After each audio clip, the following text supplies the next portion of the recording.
Vamos a hablar en este vídeo de los conceptos de presión arterial de oxígeno y saturación de oxígeno, que son conceptos que utilizamos con mucha frecuencia en urgencias, pero que vemos ahora que no quiere decir lo mismo. Vamos a intentar explicar, ¿de acuerdo? Cuando el oxígeno llega al saco alveolar, ¿de acuerdo? Mediante la dinámica respiratoria, llega al saco alveolar, se produce el intercambio gaseoso, ¿de acuerdo? Esto no os enseña prácticamente probablemente nada. A través de la membrana alveolo-capilar el oxígeno difunde y llega a la sangre.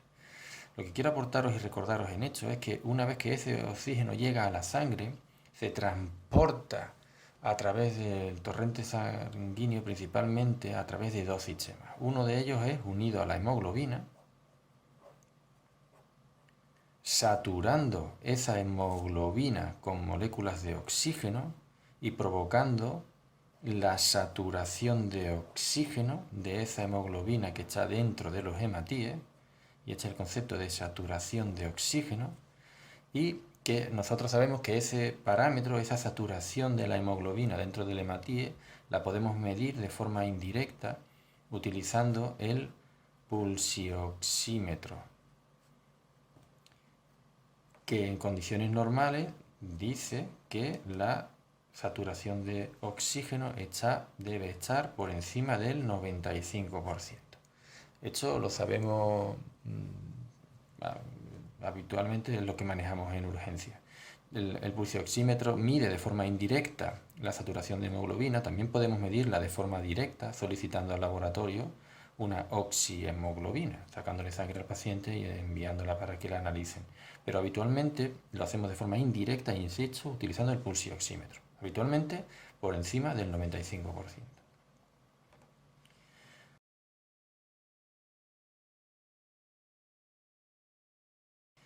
Muy bien. Pues también quiero recordaros que ese oxígeno que ha sido intercambiado a través de la membrana alveolo capilar no solamente se transporta a los tejidos a través de la hemoglobina, también lo hace de forma disuelta, o sea, va disuelto en la sangre.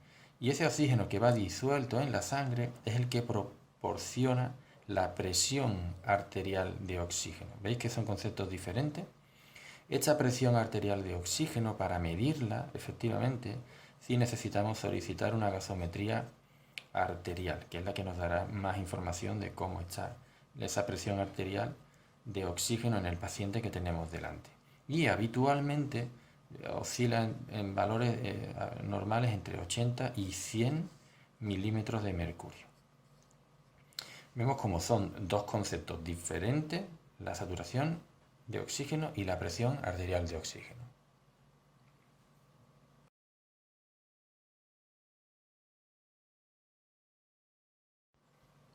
Sin embargo, quiero recordaros que aunque son conceptos diferentes, están relacionados entre sí a través de la famosa curva de disociación de la hemoglobina. ¿Recordáis?